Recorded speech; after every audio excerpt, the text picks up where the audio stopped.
Everyone came to see Gordon. "Huh," said the Fat Controller. "I never liked these big engines. Always going wrong. Send for another engine at once." While the guard went to find one, they uncoupled Gordon, who had enough puff to slink onto the siding out of the way.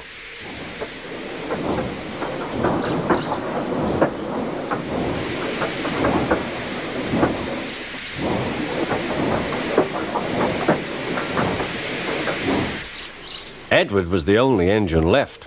"I'll come and try," he said.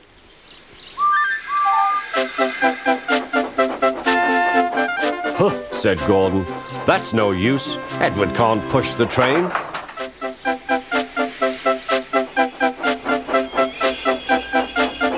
Edward puffed and pushed and pushed and puffed, but he couldn't move the heavy coaches. "I told you so," said Gordon. "Why not let Henry try?" "Yes," said the Fat Controller, "I will."